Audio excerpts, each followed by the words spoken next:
Shalom, shalom, bien-aimé de Dieu, shalom. C'est votre humble servante Rebecca Martine. Bienvenue sur le plateau charismatique. Je viens ce soir vous parler d'un thème toujours sur notre série de thèmes, le langage du ciel. Donc nous sommes à la 12e émission du langage du ciel. Et je viens vous parler aujourd'hui de la purification du cœur ou de l'âme. La purification du cœur ou de l'âme. Alors, bien aimé, pourquoi? Parce que dans cette série d'émissions, je vous ai dit que nous allons parler du langage du ciel pour que vous appreniez à marcher par l'esprit, pour que vous appreniez à marcher avec Dieu selon le langage qu'il vous a appris, selon, selon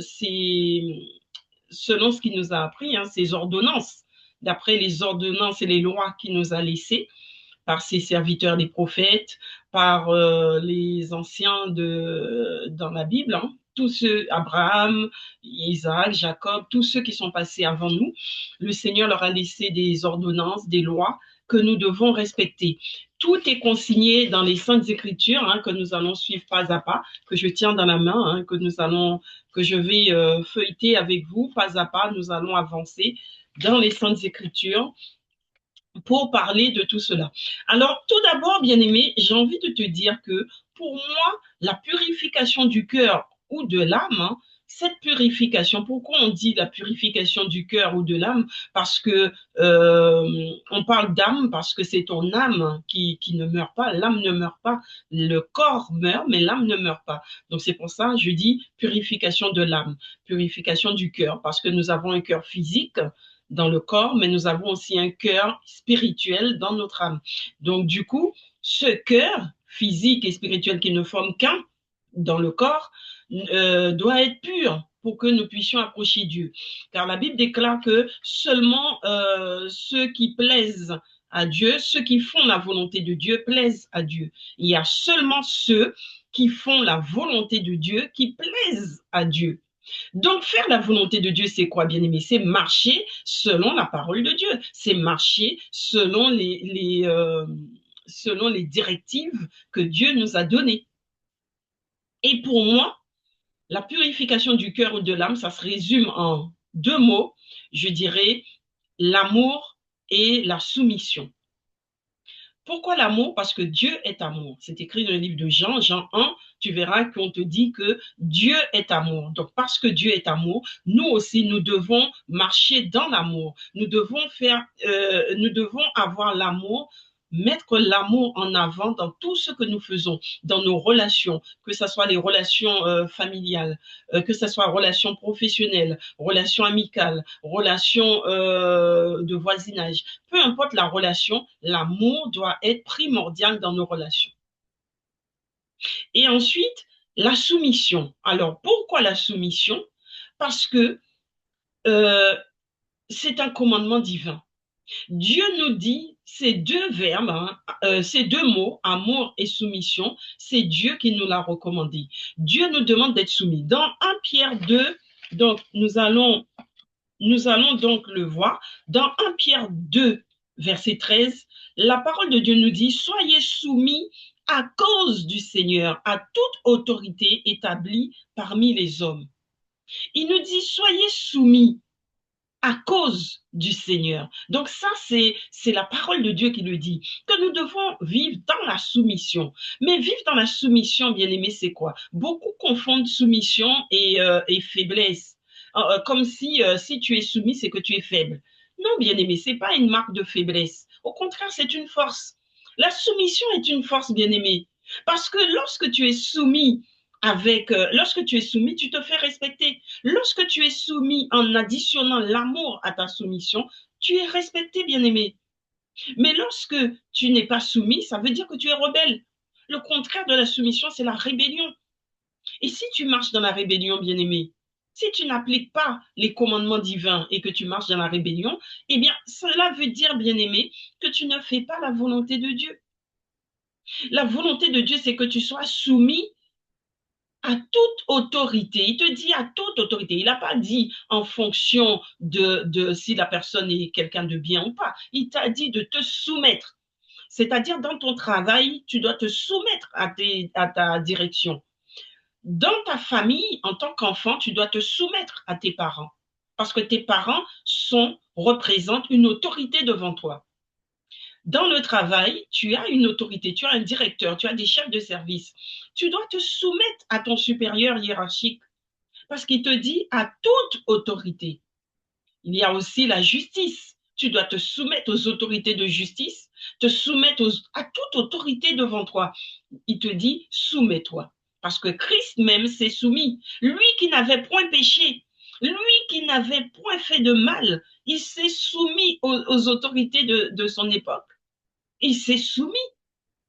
Il a été jusqu'à se laisser livrer à la croix pour ta vie, pour ma vie, pour notre vie. Il a marché dans la soumission qui inspire le respect. Amen, amen. Donc il te dit, dans 1 Pierre 2, nous allons rester un petit peu dans le livre de 1 Pierre 2, 3, tous les chapitres suivants. Nous verrons comment le Seigneur nous demande de marcher pour que ton cœur soit pur. Parce que si tu es soumis, bien-aimé, à une autorité et que tu marches dans le respect de cette autorité, ça veut dire que tu es en train de purifier ton cœur. Tu n'as pas de mauvaises pensées, tu n'es pas rebelle, tu n'as pas de mauvaises pensées, tu n'auras pas de mauvais agissements non plus. Donc, il te dit encore, soyez libres, soyez libres. Ça veut dire, n'aie pas de mauvaises pensées, n'aie pas de mauvaises actions, ne te sens pas obligé, soyez libre. Mais ne faites pas de la liberté un voile qui couvre la méchanceté, mais agissez comme des serviteurs de Dieu. Il te dit, sois libre dans tes actions, dans tes pensées, dans ce que tu fais, dans ce que tu entreprends, dans toutes tes entreprises, sois libre. Sens-toi libre. Ne te sens pas obligé de faire quelque chose. C'est-à-dire que tout en étant soumis, tout en respectant ta hiérarchie, hein, quel que soit le milieu dans lequel tu te trouves, tu dois pouvoir te sentir libre. Tu le fais librement, pas par contrainte, mais parce que toi, tu le veux librement. Mais il te dit de ne pas faire de ta liberté un voile qui couvre la méchanceté. Parce que si tu marches et que tu fais de ta liberté un voile qui couvre la méchanceté, c'est que tu marches dans l'hypocrisie et le mensonge. Il te dit que tu dois être libre, mais tu ne dois pas être dans la méchanceté. C'est pourquoi je t'ai dit soumission et amour.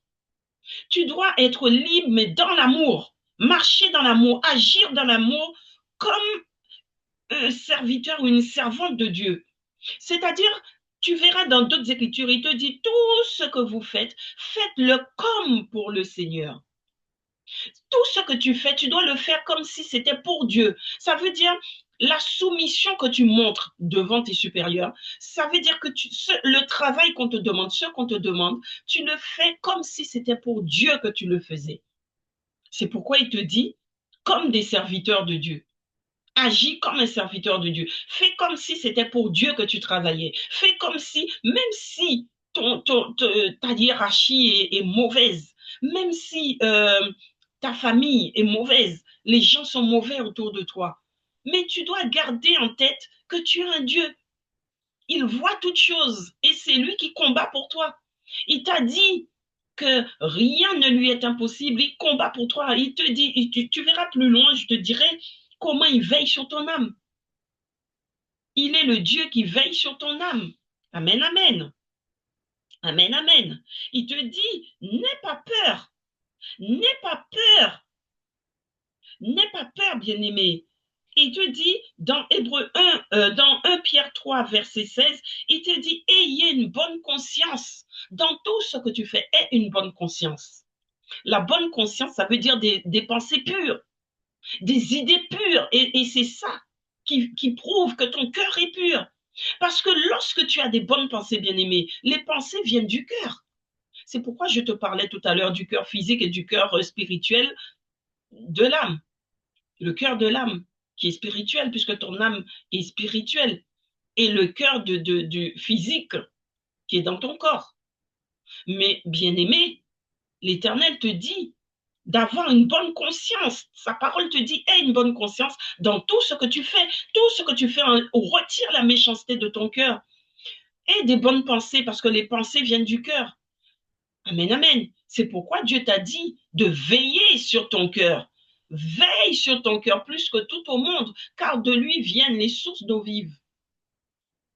Mais les sources d'eau vive qui viennent de ton cœur, ma bien-aimée, il y aura source d'eau vive si tu marches dans la vérité, si tu marches dans le bien, si tu marches dans l'amour, si tu marches dans la soumission et l'amour.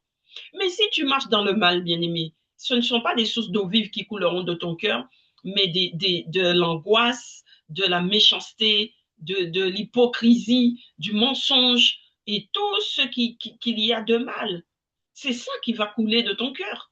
Et ça se ressort de la bouche, parce qu'on dit que, la parole de Dieu dit que la bouche parle du débordement du cœur. Donc, si de ta bouche tu fais sortir des bonnes paroles, cela veut dire que ton cœur est pur. Mais si de ta bouche tu fais sortir que des mauvaises paroles, ça veut dire que ton cœur est malade. Je n'ai pas envie de dire que ton cœur est mauvais, donc je vais te dire ton cœur est malade. Quand on parle aux enfants de Dieu, on ne parle pas en termes négatifs, mais on parle en termes positifs. Donc, je te dirais, ma sœur, mon frère, ou si tu n'es pas encore avec Christ, je te dirais, ton cœur est malade. Parce que si tu as de la méchanceté dans ton cœur, c'est que ton cœur est malade. Tu es malade spirituellement. Tu as besoin de soins. Et ce soin, ça vient de la parole de Dieu. Amen, amen. Il n'y a que la parole qui peut t'emmener le soin dont tu as besoin. Et c'est pourquoi nous sommes là pour parler de la parole. Donc, il te dit, n'agis pas, ne marche pas, ne fais pas de ta liberté un voile qui couvre ton cœur, qui couvre la méchanceté dans ton cœur, mais agis comme des serviteurs de Dieu. Il te dit, honore tout le monde, aime tes frères, crains Dieu, aime tout le monde. Je t'ai dit, marche dans la soumission et l'amour, aime tout le monde. Même celui qui te fait du mal, aime-le. Alors, bien aimé, c'est plus facile à dire qu'à faire. Je le sais. Je le sais. Ça demande tout un travail sur soi. Ça demande toute une marche avec Christ. Mais c'est ainsi que tu purifies ton cœur. Bien aimé, quand on te dit d'aimer, aime celui qui te fait du mal, aime ton prochain, aime ton ennemi. Quand on te dit d'aimer ton ennemi, c'est pas facile, mais c'est faisable. C'est faisable, bien aimé. Ça veut dire, parce que il faut que tu saches, quand tu enlèves la méchanceté dans ton cœur, tu enlèves le mal dans ton cœur, automatiquement l'amour va rentrer. S'il y a de l'amour dans ton cœur, tu vas pouvoir aimer même celui qui te fait du mal. Tu arriveras, bien aimé. Et quand on te dit d'aimer celui qui te fait du mal, on ne te dit pas de le fréquenter, on te dit juste de l'aimer, de l'amour de Dieu. Comme tu aimes ton prochain, tu aimes tous ceux que Dieu met autour de toi. Tout ce que Dieu met autour de toi, tu dois pouvoir les aimer, mais de l'amour de Christ. Pas de l'amour sentimental, pas de l'amour filial, pas de l'amour, pas tous les amours que vous aimez décliner là. Je te parle de l'amour de Dieu. L'amour de Christ, l'amour de Dieu, comme Christ nous a aimés jusqu'à donner sa vie sur la croix pour nous, nous qui étions pécheurs, nous qui étions dans les ténèbres, il s'est livré pour nous, il nous a aimés. C'est de ce même amour qui nous demande d'aimer aussi les autres. Et c'est alors que ton cœur, ton âme sera purifiée. Amen, amen. Il te dit, honore tout le monde. Quand il te dit honore tout le monde, bien aimé, ça veut dire lorsque tu vas quelque part et que tu vois un pauvre et que tu vois quelqu'un de mieux habillé, ne va pas honorer celui qui est mieux habillé que celui qui est pauvre. Honore tous. De la même manière, comme tu accueilles le riche, c'est ainsi que tu dois accueillir le pauvre. Toi qui travailles avec des enfants, tu ne dois pas faire de différence. Tu dois aimer tous les enfants de la même manière. Et tu ne dois pas aimer tes enfants chez toi plus que ceux du dehors. Toi qui vas à l'église et qui as des enfants dans l'église, tu les regardes de travers. Dans ton travail, tu les regardes de travers parce que tu considères qu'ils ne sont pas comme ceux qui sont chez toi. Non, bien-aimé, tu ne dois pas faire de différence. Tu dois aimer tous les enfants de la même manière, comme si c'était le tien. Tu dois les traiter comme tu traites ceux qui sont chez toi. Et de la même façon, avec les adultes, tu dois aimer ton prochain comme tu t'aimes toi-même. Tu vois ton prochain qui a besoin d'aide, tu lui apportes cette aide si tu es en capacité de le faire. Tu vois un prochain qui a besoin qui a faim, qui a soif. aide-le. Dieu nous dit qu'il met un point d'honneur sur ceux qui vont aider particulièrement les veuves et les orphelins.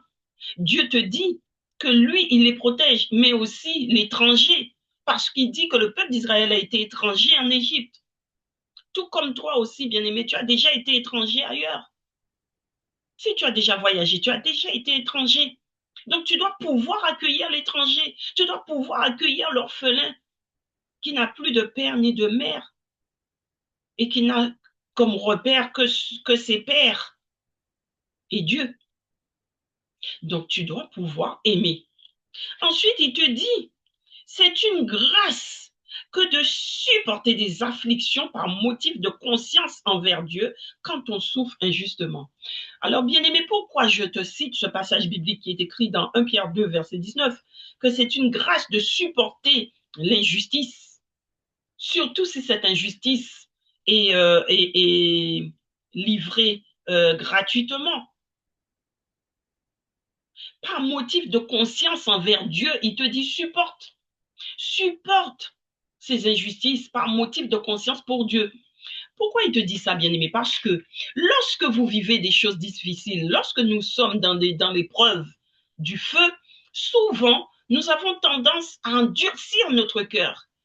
On endurcit le cœur et puis on met la méchanceté. Quand le cœur est endurci, la méchanceté rentre. Parce que souviens-toi, la parole de Dieu te dit dans le livre de Jacques, il te dit, le diable rôde cherchant qui dévorer.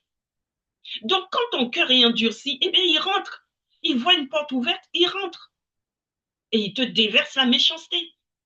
Et quand tu es dans la méchanceté, tu es dans la rancœur, tu es dans la rancune, tu es dans l'orgueil, bien-aimé, la maladie rentre. Je vous l'ai dit la dernière fois, c'est alors que la maladie rentre dans ton cœur et dans ton corps. Parce que tu seras stressé. Et le stress, quand tu n'es pas détendu, tu es stressé, ça emmène la maladie sous toutes ses formes. Et donc, bien-aimé, Dieu te dit supporte car c'est une grâce. C'est une grâce parce qu'il faut savoir, il t'a dit dans sa parole, dans le livre d'Ecclésiaste, il t'a dit que la fournaise de feu est au milieu de vous. La fournaise de feu est au milieu de nous, bien-aimés. Ça veut dire quoi? Ça veut dire que les épreuves que nous subissons viennent de l'Éternel. Et il t'a dit la fournaise de feu est là. Ça veut dire qu'il permet, même si ce n'est pas lui qui te fait le mal, mais il permet pour un but. Et il te dit la fournaise de feu est là. Donc il te dit c'est une grâce pour ceux qui supportent. Ceux qui supportent vivent cette grâce. C'est une grâce de supporter ces afflictions par motif de conscience pour Dieu. Quand tu souffres injustement, parce qu'il t'a dit, il est le maître du temps et des circonstances. Donc le temps que tu vas vivre ces épreuves, c'est Dieu. Dieu est au contrôle. Les circonstances de ta vie, Dieu est au contrôle. Il te dit aussi, c'est lui, à lui la justice, à lui, comment dire, ça me vient pas. C'est lui qui combat pour toi, bien-aimé. C'est lui qui va combattre pour toi. C'est lui qui va te faire justice. Il te dit de ne pas faire justice toi-même, parce qu'il est le maître de la justice, il est le juge des juges. C'est lui qui fera justice pour toi. Mais supporte, c'est une grâce. Amen, amen. Il te dit encore que la souffrance de Christ est un exemple pour nous. Comme je te l'ai dit tout à l'heure, Christ est mort pour nous. Il a souffert jusqu'à la croix pour nous afin que nous suivions ses traces. Dieu te dit dans sa parole de suivre les traces de Jésus. C'est alors que ton cœur sera purifié. Suis les traces de Christ. Marche dans ses pas. Christ a souffert. Tu souffriras aussi. Il n'a jamais dit qu'il allait t'enlever la souffrance. Christ a souffert. Il te dit, marche dans les pas de Christ. Si tu marches dans les pas de Christ, il faut t'attendre à ce que tu aies aussi des épreuves et que tu souffres. Parce que beaucoup prêchent les épreuves, mais quand ça arrive à leur porte, eh bien, ils font comme Caïn. Ils font comme Caïn. Ils ferment la porte à la grâce. Dieu a dit à Caïn, fais attention, le péché est couché à ta porte. Fais attention, mais lui, il n'a pas fait attention. Il a été jusqu'au meurtre, par jalousie. C'est ainsi que beaucoup font. Beaucoup. Et le meurtre, bien aimé, c'est pas que physique. Il y a aussi le meurtre que tu fais avec tes regards, là, les mauvais regards que tu donnes. Ta langue, là, qui tue. On t'a dit de la langue peut venir, la langue peut être une source de bénédiction, mais il peut être aussi une source de malédiction. Parce que cette langue-là, elle a été allumée au feu de l'ennemi. Il a été allumé au feu de l'ennemi. Mais lorsque tu viens à Christ, ce feu-là, Dieu l'éteint. Dieu éteint ce feu de ta langue pour pouvoir te mettre son propre feu qui apporte la guérison à l'âme. Amen, amen. Et donc, de ce fait, il te dit la souffrance de Christ, tu dois passer par là, suivre cette souffrance, marcher avec Christ, marcher comme Christ a marché. Et ainsi, petit à petit, tu te purifies, tu te bonifies. Si tu acceptes dans la soumission, tu te bonifies. Les gens vont te mépriser, il faut te dire que le diable va t'attaquer. Plus tu t'approches de Dieu, je t'ai dit, plus il va s'approcher de toi. Et donc, il s'approche comment? En t'envoyant des flèches, en t'envoyant des pots de banane. Il va essayer de te faire tomber, de te faire glisser, de te faire tomber. Mais toi, bien-aimé, tu dois être fort. Tu dois marcher dans la force de Christ. Tu dois marcher dans le respect de sa parole. Si tu t'accroches à sa parole et tu marches selon les commandements qu'il t'a donnés, tu y arriveras. Si les autres y arrivent, bien aimé, pourquoi toi tu n'y arriverais pas? Amen, amen. Tous, nous avons des souffrances. Nous devons passer par ces souffrances pour arriver à l'exemple de Christ et marcher dans les traces de Christ. Amen, amen. Parce que Christ même, il a souffert pour nous. Mais dans sa bouche, il n'y a point eu de péché, il n'y a point eu de fraude dans la bouche de Christ. Mais pourtant, Christ a souffert à la croix pour nous. Il a pris nos péchés à la croix, en son corps sur le bois. Il a pris nos péchés, bien-aimés. Il est mort pour nous à la croix, il a pris nos péchés. Nous sommes morts lorsque Christ est allé mourir à la croix. Sur la croix, dans son corps sur le bois, il a pris nos péchés. Il a cloué, lorsque son corps a été cloué à la croix, c'est ainsi qu'il clouait nos péchés à la croix. Et lorsque tu l'acceptes comme ton Seigneur et ton Sauveur, tu meurs au péché. Tu meurs au péché et tu vis pour la justice. Mais bien aimé, ce n'est pas seulement de dire je t'accepte Christ comme Seigneur et Sauveur qui fait que tu deviens pur. Une fois que tu as accepté Christ, c'est un pas que tu as fait vers ton salut. Mais après, tu as tout un cheminement à faire pour te purifier. Tu dois passer par la purification et tu passes aussi par les épreuves. Les épreuves sont là pour te purifier. Ne vois pas les épreuves comme un mal qu'on te fait. Ne regarde pas celui qui te tourmente comme le méchant qui te tourmente et donc tu le hais. Non, bien-aimé. Celui qui peut être utilisé pour ton tourment, vois-le comme étant celui qui t'aide à aller vers ton salut. Parce que les tourments que tu vis te conduisent au salut. C'est pourquoi il te dit que c'est une grâce. Tu dois le voir comme ça parce que plus tu seras tourmenté, plus tu seras dans l'épreuve et plus tu vas te purifier, te bonifier. Parce que c'est ainsi que tu vas apprendre l'humilité. Amen, amen.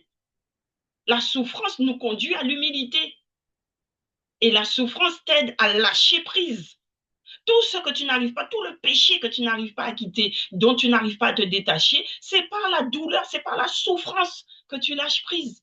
Et que tu commences à te détacher de tout ce qu'il y a d'impur dans ce monde, de tout ce qu'il y a de mauvais, toutes ces choses dont ton cœur était attaché. Parce que les choses du monde, toutes les convoitises du monde, nos cœurs sont attachés à cela.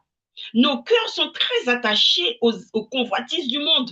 Mais lorsque Christ t'aide par le chemin de la croix, donc le chemin de douleur, le chemin de souffrance, lorsque tu passes par ce chemin-là, tu te détaches de tout ce qui est futile, de tout ce qui est futile, qui est inutile. Tu t'en détaches et tu t'accroches à l'essentiel.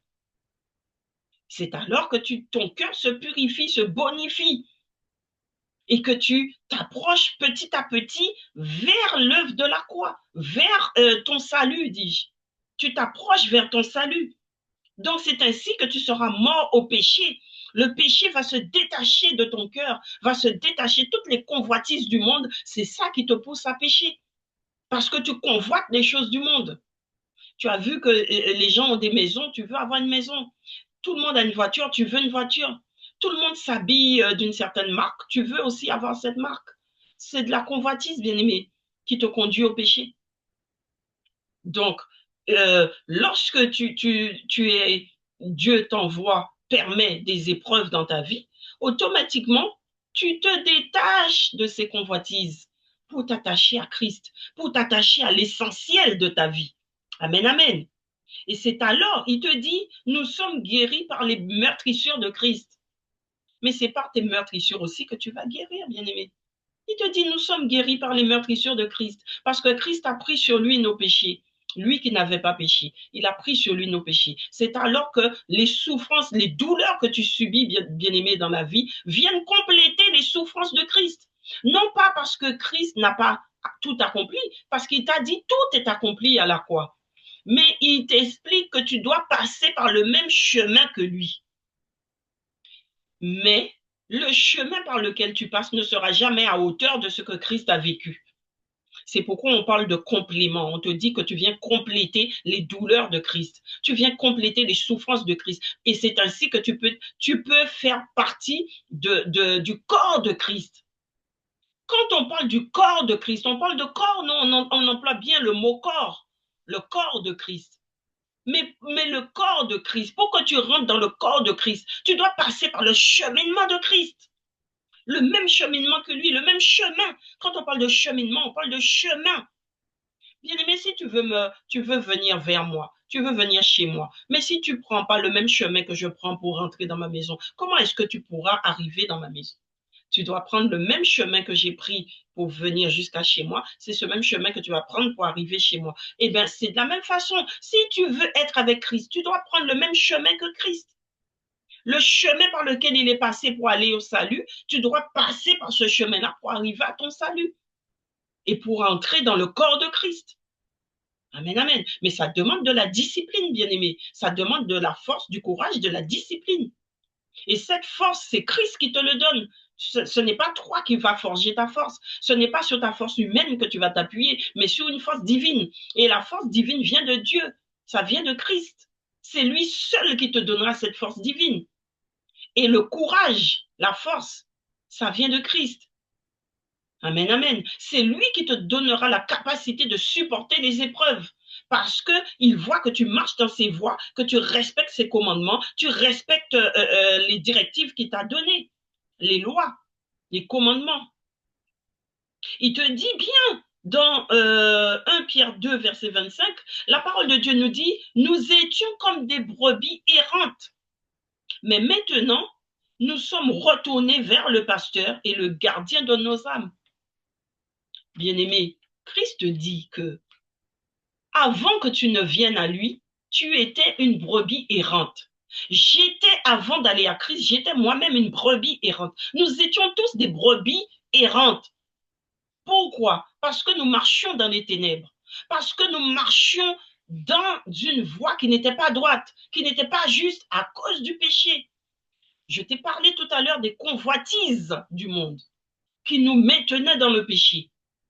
Mais lorsque Christ, tu acceptes Christ comme Seigneur et Sauveur et que tu donnes ton oui, quand tu donnes ton oui à Christ comme Marie a donné son oui, quand tu donnes ton oui, automatiquement, bien-aimé, du Christ vient habiter chez toi avec son Esprit Saint. Mais si un Esprit Saint vient habiter en toi, est-ce que l'Esprit Saint peut cohabiter avec le mal? Il ne peut pas, bien-aimé. Et quand il vient habiter chez toi, est-ce que le mal qui est en toi va s'évaporer comme ça d'un claquement de doigts? Non, bien-aimé. Non, le mal est encore là. Et lui, il vient. Donc toi, tu as ta part. Lui, il a fait sa part, il est venu. Mais tu as ta part aussi à faire pour faire sortir tout le mal avec son aide, puisqu'il est là en toi. Parce qu'il est en toi, il va t'aider, il va te fortifier, il va t'aider, il va t'orienter, il va te guider. Le Saint-Esprit vient comme un enseignant dans ta vie. Il vient comme un guide. spirituel. Il vient comme un sauveur dans ta vie. Donc, il ne va pas t'abandonner, il te prend par la main, il te fait marcher. Mais il faut que toi aussi, tu manifestes ta volonté de changer et que tu bonifies ton cœur, tu purifies ton cœur dans l'eau de la parole, en lisant la parole, en méditant la parole. Chaque fois que tu médites une parole, tu dois l'appliquer sur ta vie. Bien-aimé, ne va pas méditer la parole de Dieu pour ton voisin, ne va pas le méditer pour les autres. Parce que beaucoup d'entre vous, vous lisez la parole et quand on vous enseigne, vous reconnaissez tout de suite quelqu'un autour de vous, mais jamais vous ne vous reconnaissez vous-même. Quand tu lis la parole, bien-aimé, quand tu écoutes un enseignement, c'est pour toi-même, c'est pour ton âme. Tu dois faire, là, tu dois être égoïste. Tu dois voir la parole, écouter la parole pour ton âme, afin que ton âme soit sauvée, pas pour l'âme des autres. Sauve-toi d'abord et ensuite tu pourras aller sauver les autres. Parce que si toi-même tu as la tête sous l'eau, comment est-ce que tu peux remonter les autres? Il faut déjà que ta tête soit sortie de l'eau pour que tu puisses aller remonter la tête des autres, bien-aimés. Amen, amen. Donc je t'invite, bien-aimé, à te remettre en question, à revoir ta vie. Revois ta vie, revois ta marche avec Christ, revois ton cheminement pour que tu puisses gagner, obtenir ta couronne de gloire à la fin. Il t'a dit, bien-aimé, retiens bien, bien-aimé, 1 Pierre 2, verset 25. Il te dit qu'autrefois nous étions des brebis errantes, mais maintenant nous sommes retournés vers le pasteur et le gardien de notre âme. C'est qui le pasteur? Le pasteur, c'est Jésus-Christ. Nous sommes retournés à Jésus-Christ vers le pasteur de notre âme. Et il t'a dit, il est le gardien de notre âme. Mais bien aimé, si Christ est le gardien de notre âme, quand tu reviens à lui, il te dit, quand tu reviens à lui, il devient ton pasteur et le gardien de ton âme. Mais si Christ est le gardien de ton âme, qui peut te toucher? Quand tu fais le bien, la parole dit aussi que quand tu fais le bien autour de toi, qui peut te combattre? Amen, amen. La parole de Dieu le dit, hein, je crois, dans le livre d'Ecclésiaste.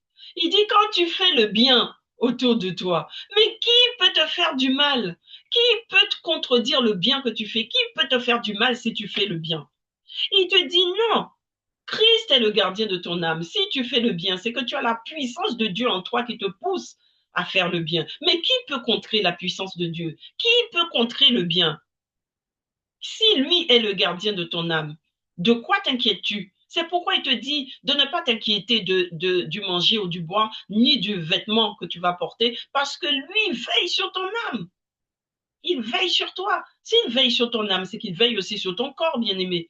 Il veille aussi sur toi, entièrement, puisque ton âme est habitée dans ton corps. Amen, amen. Donc Christ veille sur toi. Il te dit encore, amen, amen. La parole de Dieu nous dit encore dans Hébreux 1, dans le livre d'Hébreux, Hébreux 1, à partir du verset 8, il te dit que Christ, son sceptre le sceptre de son règne est un sceptre de justice et que son trône est éternel. Dieu dit à Jésus, ton trône, ô Dieu, est éternel. Le sceptre de ton règne est un sceptre de justice. Il lui dit, son trône est éternel. Donc, ton âme est gardée par un pasteur dont le trône est éternel. Bien-aimé, ce n'est pas les pasteurs des églises, de l'église locale où tu vas, qui va veiller sur ton âme pendant un temps, mais quand Dieu va lui demander de rendre l'âme, de rendre son esprit, il ne sera plus là pour veiller sur ton âme. C'est un autre pasteur qui va prendre sa charge pour veiller sur ton âme. Mais celui-là, il te dit que celui-là, celui qu'on appelle Jésus-Christ, il est un pasteur dont le trône est éternel. Et c'est lui le berger de ton âme. C'est lui qui veille sur ton âme. Il est le gardien de ton âme. C'est pas merveilleux ça, bien-aimé? C'est pas merveilleux? Et il y en a encore parmi vous là qui hésitent à donner sa vie à Christ. Il y en a encore qui hésitent à aller frapper à la porte, à demander le salut, à demander le baptême, à demander à venir vers Christ. Bien-aimé, tu hésites encore? Oh, bien-aimé, qu'est-ce que je peux dire encore, bien-aimé, pour que tu sois convaincu? Il te dit que le gardien de ton âme, son trône est éternel et qu'il est Dieu et qu'il a un sceptre de justice. Si son sceptre est de justice, ça veut dire c'est lui qui combat pour toi.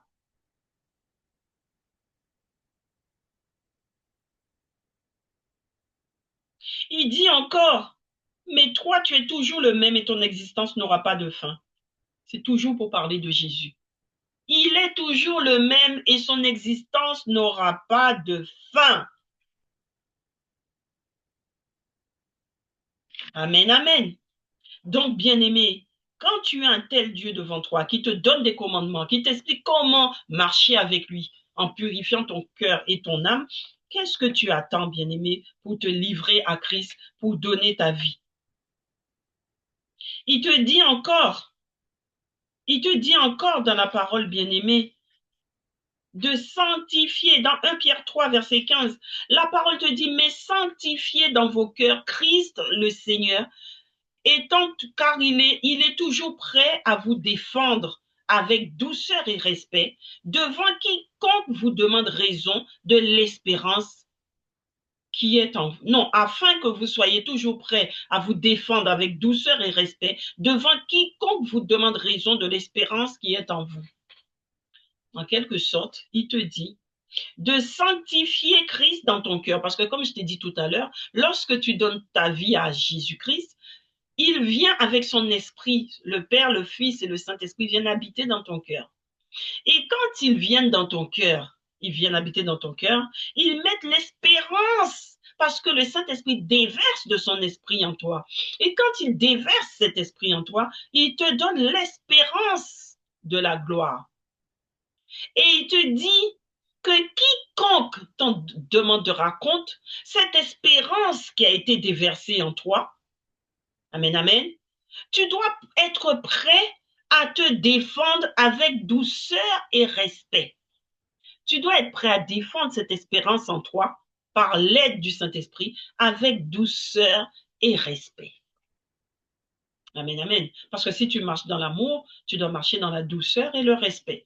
Le respect d'autrui, le respect de tous. Puisqu'on t'a dit d'honorer tous, tu dois honorer tout le monde. Amen, amen. Tu ne dois pas honorer que ceux que tu considères comme vous aimez faire, vous les enfants de Dieu. Vous honorez ceux qui portent des titres, les pasteurs, les prophètes, les apôtres. Quand vous voyez que ceux-là, ils portent des titres, vous êtes prêts à les honorer. Mais des gens comme moi qui se présentent devant vous en se présentant comme étant une sœur, vous n'avez pas le même respect pour nous. Vous n'allez pas venir commenter ce qu'on fait. Par contre, vous allez commenter, vous allez même chercher leur numéro, leurs coordonnées pour les appeler parce que vous voulez qu'ils prient pour vous. Vous pensez qu'ils ont le monopole de la parole, qu'ils ont le monopole de la prière. Mais quand une sœur se présente à vous, quand un frère se présente à vous, ça ne vous intéresse pas. Vous ne vous sentez pas touché. Bien-aimé, c'est un tort. C'est un tort. Parce que Christ a dit dans les derniers temps, je déverserai de mon esprit sur toute chair. Donc, ça veut dire que tu ne sais pas par qui peut passer ta bénédiction. Ne rejette jamais, jamais quelqu'un qui vient t'apporter la parole. C'est une bénédiction. C'est une eau vive qu'on t'apporte. C'est une bénédiction pour ton âme. Amen, amen. Tu dois toujours marcher avec un cœur pur. Il te dit de sanctifier Christ dans ton cœur. Quand on te dit de sanctifier Christ dans ton cœur, bien-aimé, ça veut dire que Christ doit être, Christ c'est l'Esprit de Dieu, doit être ancré dans ton cœur. Ça veut dire s'il est ancré dans ton cœur, toutes les paroles qui remonteront dans ta bouche seront des paroles de bénédiction, des paroles de sagesse, des paroles de douceur, des paroles de paix. Tu ne vas pas chercher la guerre, tu chercheras la paix. Tu dois pouvoir apporter la paix autour de toi. Amen, amen. Marcher en bonne conscience, avec une parole, un cœur pur, un cœur sanctifié, un cœur que tu sais que Christ habite. Amen, amen. Il te dit encore, arme-toi de pensée de Christ pour surmonter les épreuves dans la chair. Arme-toi. Tu dois t'armer des pensées de Christ. Puisque ton cœur est sanctifié, que Christ est sanctifié dans ton cœur, tu dois t'armer des pensées de Christ dans ton cœur pour pouvoir surmonter les épreuves de la chair et en finir. Et ensuite, vivre selon la volonté de Dieu. Parce que celui qui vit selon la parole de Christ, celui qui est passé par le creuset du feu, c'est-à-dire qui a connu des épreuves, Il en a fini avec le péché. Il en a fini, bien-aimé. Parce que si tu as pu supporter certaines épreuves dans ta vie, mais après, qu'est-ce qui sera difficile pour toi? Qu'est-ce qui sera impossible pour toi quand tu as déjà souffert, quand tu es déjà passé par le chemin, quand tu as déjà frôlé la porte de la mort? Qu'est-ce qui peut être compliqué pour toi? Qu'est-ce qui peut être difficile pour toi à vivre? Tu en as fini avec le péché. Il te le dit dans sa parole. 1 Pierre 4, verset 12. Il te dit de t'armer des pensées de Christ pour surmonter les épreuves dans la chair et, et en finir avec le péché, en finir avec les épreuves de la chair, le péché, et vivre selon la volonté de Dieu. Celui qui surmonte ces épreuves en aura fini avec le péché. Ensuite, tu dois prier. Rester dans la prière. La prière est importante, bien-aimé. Priez, priez jour et nuit. Priez, méditez la parole de Dieu. Priez pour quand il te dit garde ton cœur plus que tout au monde, tu le gardes comment ton cœur? De la même façon que Dieu a mis des archanges tout autour du jardin d'Éden pour garder le jardin, c'est ainsi qu'il te dit de mettre aussi, une armée autour de ton cœur. Mais c'est quoi cette armée qu'il y a autour de ton cœur? C'est ta prière. C'est ta prière, bien-aimé, qui emmène cette armée autour de ton cœur. Garde ton cœur plus que tout au monde. Ça veut dire prie, prie, médite, prie, prie, jour et nuit, jour et nuit, jour et nuit, prie, médite, loue. Lorsque tu es dans la tristesse, il t'a dit loue l'Éternel. Il t'a dit lorsque tu es dans la joie, loue l'Éternel. Mais lorsque tu es dans la tristesse, prie. Il n'a pas dit pleure, il a dit prie. Tu es dans la tristesse, prie. Tu es dans la joie, loue. Alors, s'il t'arrive de pleurer, ensuite, prie. Amen, amen. Donc, il te dit, prie, prie. La prière est importante, bien-aimé. Il faut prier. Il te dit aussi d'être charitable. Soyez charitables les uns envers les autres. Marche dans la charité. Bien-aimé, la charité, c'est quoi? Ça veut dire que tu as un frère qui est en difficulté et qui fait appel à toi. Tu dois pouvoir lui apporter une aide si tel est, et si tu as en capacité de le faire. Fais-le. Mais il ne faut pas que tu puisses le faire et tu ne le fais pas. Un frère, une sœur te demande de l'aide. Il te dit, je suis en difficulté. En ce moment, je traverse une passe difficile. Toi, tu as la possibilité de l'aider. Tu peux le faire, mais tu refuses de le faire. Tu commences à avoir des mauvaises pensées, à te dire, oui, ce frère-là veut prendre mon argent. Ce frère-là veut me arnaquer. Cette sœur-là veut me arnaquer. Tout de suite, tu as des mauvaises pensées qui montent en toi. Et puis, ton cœur, tu fermes ton cœur et tu ne fais pas le bien. Or, la parole de Dieu te dit, soyez charitables envers tous. Parce que nous qui marchons avec Christ, nous sommes les dispensateurs de la grâce de Dieu. Nous sommes bien-aimés, nous qui marchons avec Christ, retiens bien cela. Nous qui marchons avec Christ, nous sommes les dispensateurs de la grâce. Et comment est-ce que nous dispensons cette grâce? En étant au service des autres avec les dons que nous avons reçus de Dieu. Amen, amen. Nous sommes les dispensateurs de la grâce. Nous sommes les dispensateurs des diverses grâces. Diverses grâces que Dieu déverse sur son peuple. C'est par nous, nous qui portons la parole, vous qui faites église. C'est par nous que Christ passe. Nous sommes les dispensateurs des diverses grâces. C'est par nous qu'il passe pour déverser la grâce sur son peuple. Et il te dit, tu fais cela en mettant en service tous les dons qu'il t'a donnés. Ça veut dire que tu dois aussi avoir, lorsque tu donnes, ça veut dire que tu as le don comment on dit ça? J'ai oublié. Tu dois pouvoir donner, bien-aimé. Tu dois donner. Tu dois donner. Tu dois pouvoir, quelqu'un te demande la prière, tu dois prendre du temps pour prier pour une sœur, prier pour un frère. Tu ne dois pas te dire, oui, mais celui-là, il m'embête, il m'agace, tout le temps, il m'appelle, tout le temps, il fait, non, bien-aimé, Dieu a mis une grâce en toi. Si, quand quelqu'un vient te demander la prière, c'est que c'est Dieu qui l'envoie. Et c'est une grâce que Dieu a mis en toi que tu dois donner à cette personne. Ça veut dire qu'il y a une provision en toi qui appartient à cette personne. Que ça soit une aide financière, que ça soit une aide dans la prière, que ça soit, peu importe l'aide que la personne vient te demander. Dieu a mis quelque chose en toi que tu dois donner. Mais quand je parle d'aide financière, bien aimé, je te demande d'être prudent aussi. Prudent, parce qu'il faut te dire que le diable rôde, cherchant qui dévorer. Il peut envoyer aussi des fausses personnes vers toi. Amen, amen. Donc tu dois être prudent. Mais tu ne dois pas fermer ton cœur. Garde ton cœur ouvert. Va prier. Demande à Dieu, est-ce toi qui envoies cette personne vers moi? Aie du discernement.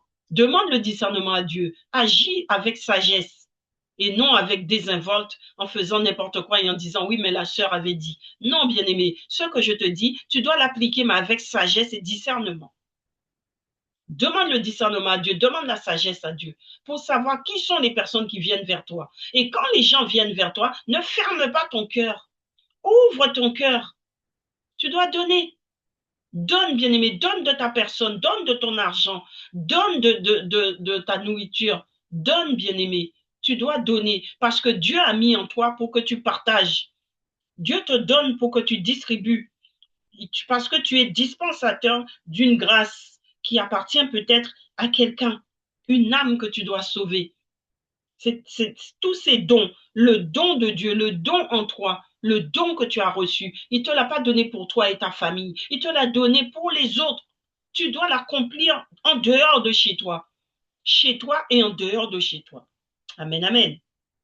Et je vais terminer par cette phrase où dans 1 Pierre 2, verset 25 et aussi dans Ésaïe 27, verset 3, l'Éternel dit, moi l'Éternel, j'en suis le gardien, je l'arrose à chaque instant de peur qu'on ne l'attaque, nuit et jour je la garde. Il parle de sa vigne. L'Éternel parle ici de sa vigne. Dans le livre d'Ésaïe, il parle de la vigne. Dans le livre de 1 Pierre, il parle du cœur. Donc il te dit, moi l'Éternel, j'en suis le gardien. J'en suis le gardien et je l'arrose à chaque instant. Chaque fois que tu fais la volonté de Dieu, chaque fois que tu marches dans les pas de Dieu, Dieu est en train d'arroser ton cœur, le jardin de ton cœur. Il est en train de l'arroser. De peur, il t'a dit, il est le gardien de ton âme. Il t'a dit, il veille de peur qu'on ne l'attaque. Nuit et jour, je la garde. Nuit et jour. Donc, bien-aimé, de quoi as-tu peur?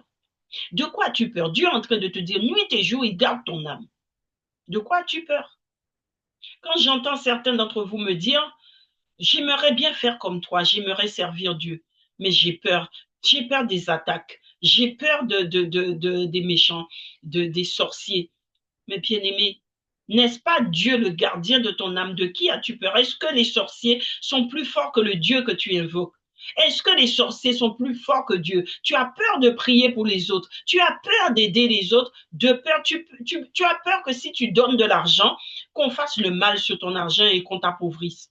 Mais bien-aimé, tes pensées sont bien loin des pensées de Dieu. C'est pourquoi il dit, vos pensées ne sont pas mes pensées.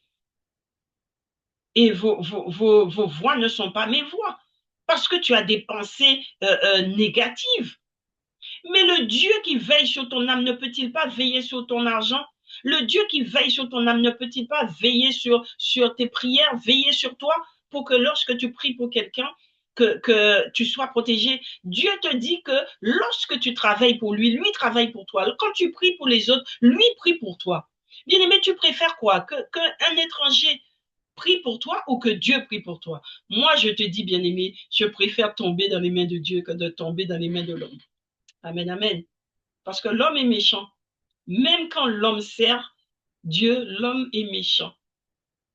Le cœur est souvent serré. Donc, je préfère tomber dans les mains de Dieu. La jalousie, des fois, est là. À cause de la jalousie, l'homme peut te faire du mal. Quand il voit où Dieu veut t'emmener, il peut te faire du mal.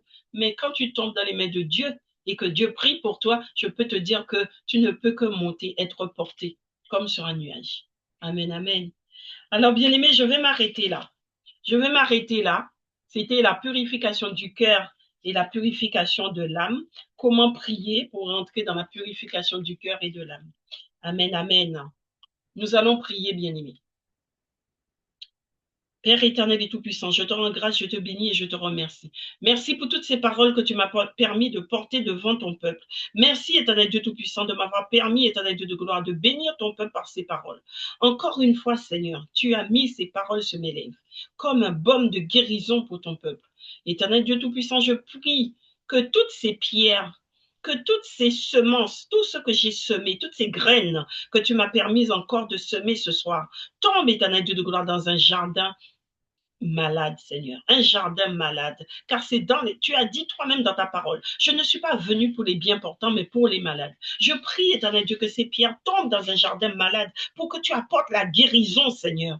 Et que ces pierres tombent dans une terre fertile pour qu'ils se multiplient encore plus. Oh Seigneur, sois notre rocher, Seigneur, le rocher protecteur, l'abri de tes enfants. Louange à toi, Seigneur Jésus. Au nom de Jésus, j'ai ainsi prié. Amen.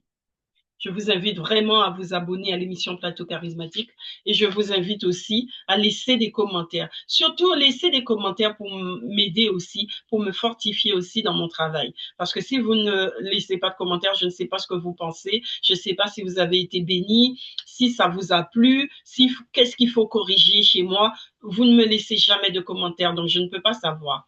Donc, je vous invite vraiment à me laisser un commentaire. Soyez bénis et je vous dis à très bientôt.